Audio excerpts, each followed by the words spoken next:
My ancestors on my father's side came here during the potato famine, right? And they came to Canada because there were limits on how many people could come to the United States at that time. So they went to Canada legally and worked in ore and other jobs, and then illegally crossed the border into the United States. So I come from undocumented people who came across the border to the United States to seek a better life. So this isn't anything new, but it's also an extraordinary part of the American dream. And it's easy for us to forget about these things when the controversy is brewing over. This is what we're all about. The beacon of hope that this country represents, the diversity that makes us extraordinarily strong. You know, we weren't just the greatest country in the last 200 years by staying put. We did this by bringing people from all over the world who had one thing in common, a willingness to create a better life for themselves and their kids, and make this a better country. And I just don't see any concrete reasons to work against that. It's just disheartening for me. And I talk to dreamers, and I talk to folks who would be eligible for these two programs, and I just wish it wasn't so hard to do this. I wish we didn't have to have programs like this. I wish we didn't have to work so hard on so many of the specific issues and cases that our folks have. But I will mention, if you have a case in particular, or an issue in particular, there are staff from all of our offices here who will be available to help you. Or if you know someone else who has a specific issue, we'd be glad to help you beyond these two programs. I do want to thank the President of the United States for moving forward on this. It is an extraordinarily bold move. He will stand here. If he stood here, he would tell you he wishes that we could do the same thing, that which Congressman Gutierrez is driving so hard, and that's comprehensive immigration reform. It means so much. And we're sitting in a Ukrainian church. We have a lot of Polish constituents here who are also concerned. One of the elements of this bill, that's so multifaceted, was visa-free travel. So our friends, our great allies from Poland, from Ukraine, from South America can travel to this country, increase tourism, create jobs for people in our populations. So there's so many reasons to support this. I'd like to think we're going to get it done. The Congressman will give you a little more information on this, but I really want to thank all of you, and for you who continue to dream. That's what this country is about. Don't give up hope. There's just so much we can do. So who gets included in this program? Been here 5 years, right? Which means you must have arrived prior to January 1st, 2010. January 1st, 2010. Mark it on your calendar. Did you get here before then? Okay, it's the first thing. You must have remained here all 5 years consecutively since then. Can't have left the country during those 5 years. You must be out of status. So don't tell me you got a tourist visa and you want to trade it in for this one. You can't do that. You have to be undocumented, right? You have to be out of status. And if you're out of status, and then you go through a background check. It means you give your fingerprints, because we want to make sure you're not a bank robber, a drug dealer, a gang member, somebody bad, right? We don't want bad people to get work permits. So you go through a background check. Luis will tell you about that. He went through a background check too. After you go through the background check, here's the most, you have to have American citizen children if you're an adult. Now if you're not an adult, like Luis, you have to have arrived before you were 16 years old. That means you could be 15 years, 364 days, which is almost 16.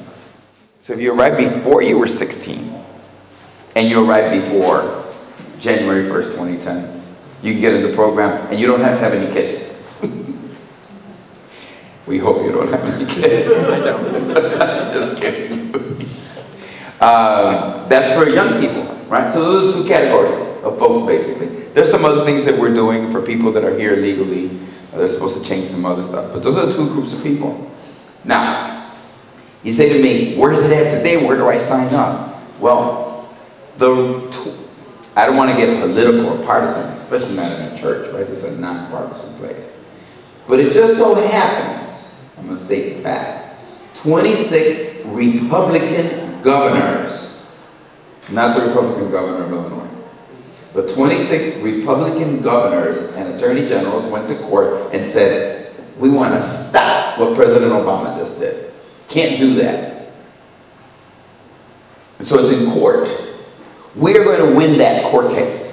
Because what the president did was within his authority as president of the United States. We're going to win that court case. What we want to do is get people ready. They said, well, what am I doing here? You're getting ready. Because I'll tell you something. When we win the court case, there are going to be 4.5 million people, and they're all going to go, where's the door that I have to walk through to get that?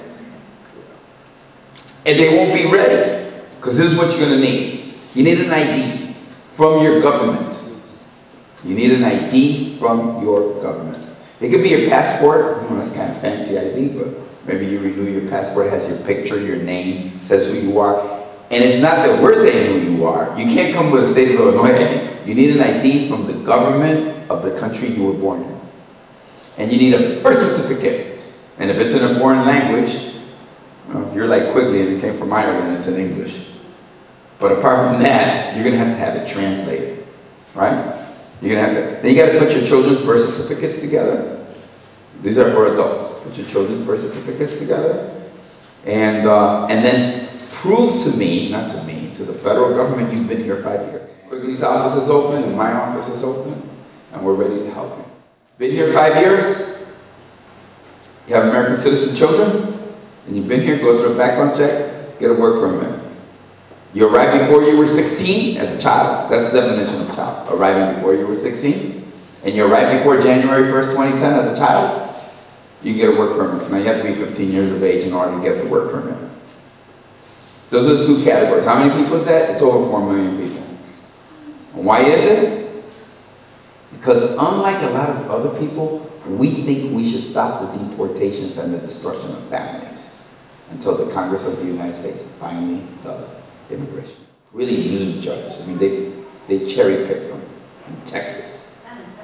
Yeah, they found the judge down in Texas, way down in Laredo. I like Laredo, but not the judge from Laredo. And what the judge said was, oh, I gotta stop this.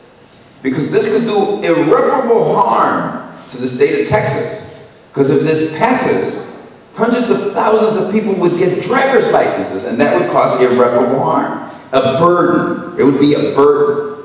Of course, I just called the judge up and say, guess what? They're all driving already. It's like they all heard the judge and they said, oops, you mean I wasn't supposed to be driving? No. The undocumented are driving. Judge, it's not a burden. It's actually a good thing. Because now they got to go get a driver's license and prove that they can drive. And they got to get insurance. And they got to get a license plate. And the car belongs to them. And they have insurance. And then when they have an accident, they don't have to run away. And I don't have to wonder. I figured, like, my car was bumped. I said, I wonder. You get what I'm saying? They're already driving. They drive their kids to school. They drive themselves to work. How do you think they survive? So that's what the judge said. It's not irreparable harm. Irreparable harm. You know what irreparable harm is? That's harm that you cannot repair, right? It cannot. You know what it is? When you take a husband and you deport him and you leave behind the wife and the kids in the United States. And now people, oh, Luis. Yeah, we deported over 2 million people in the last 5 years. Hundreds of thousands of families have been broken up. Marriages have been destroyed. I gotta tell you, they die coming back from Mexico, El Salvador, Honduras. If you get deported back to the Ukraine, you just don't come back. You don't come back. I haven't seen anybody swim across the Atlantic lately.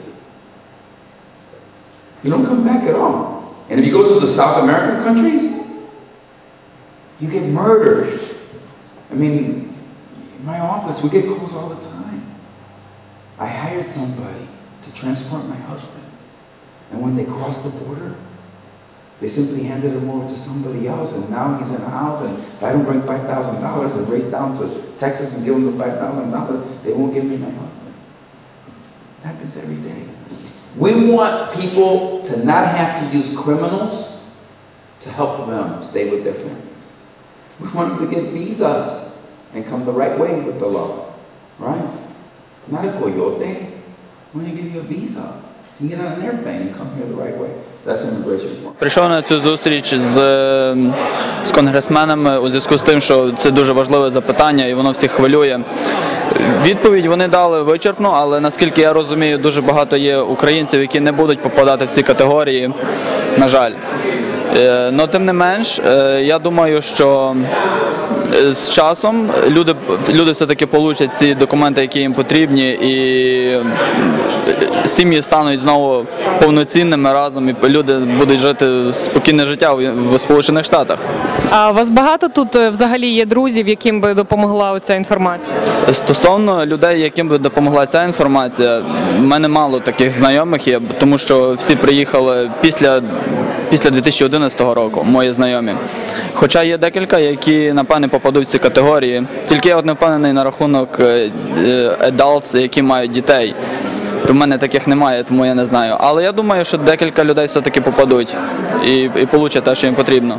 Одна справа, що ці конгресмени почали бути дуже активними, допомагаючи Україні. І знаючи про конгресмена Луїса Гутьєрреса, я знаю ще про нього, що ще в 1999 році, як я приїхав, то багато людей зверталися через його офіс. Отець Мирон Панчук допомагав їм звернутися, бо він допомагав багатьом саме з тим, бо як він писав листа до якоїсь амбасади і так далі. Воно справді допомагало дуже часто дістати візу, чи щось зробити, чи допомогти, кому відмовили.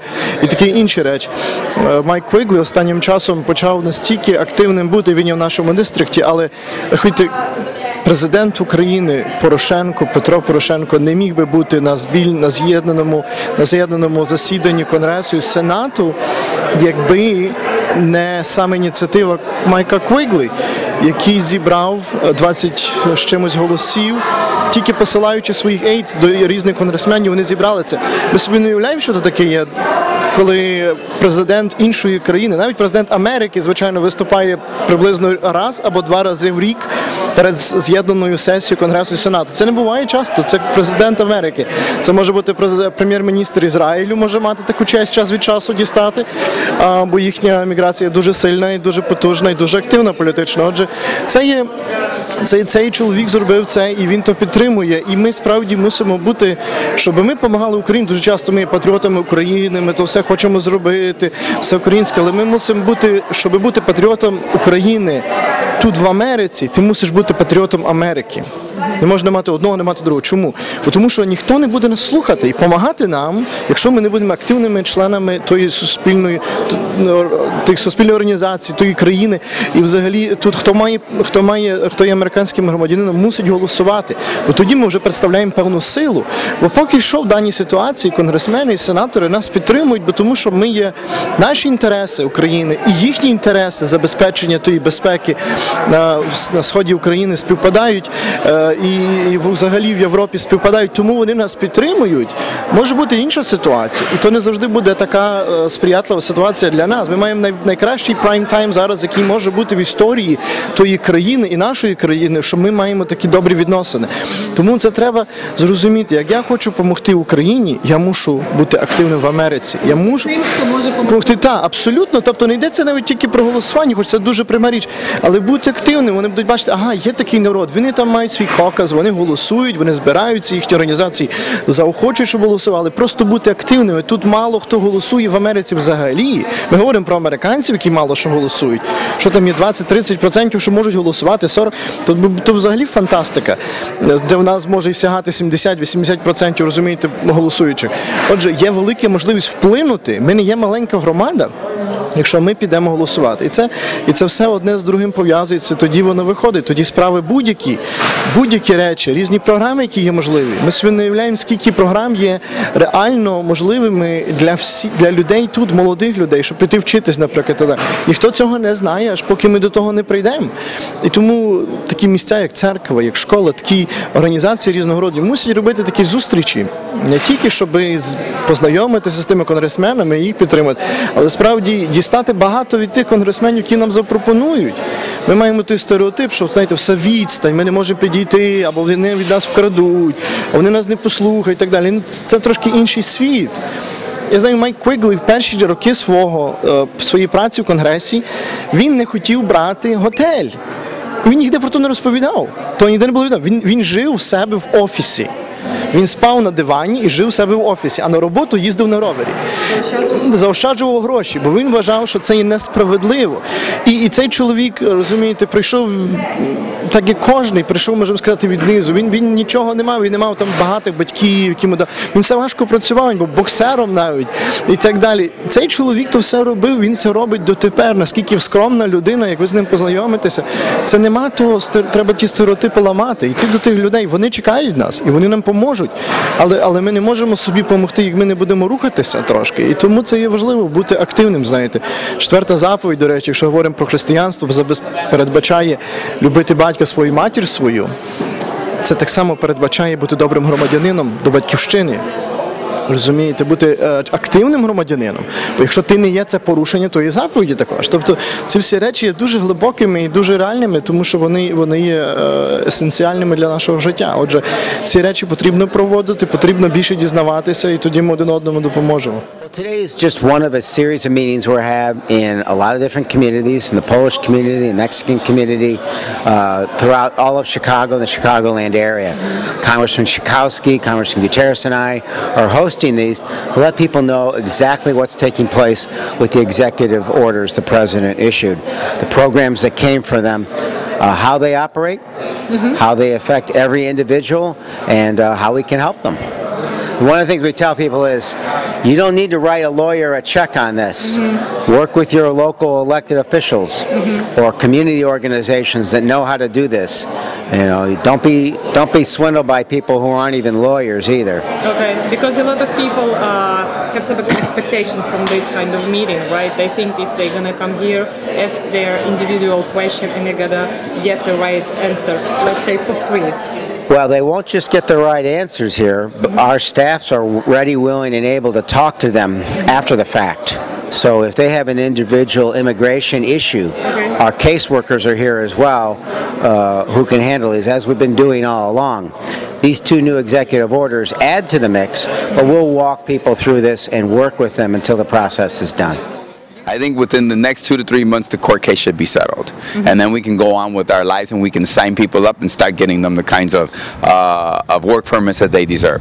Remember, this is about getting people work permits and so that they don't get deported until we finally pass an immigration reform that everybody can be satisfied with. Okay, and driver license, another. You get a social security card, you get a driver's license, you get everything. You get it for 2 years, it's renewable. And look, even the Republican Jeb Bush says he would not eliminate the program. He would replace it with something better. I welcome everybody who says they can do better.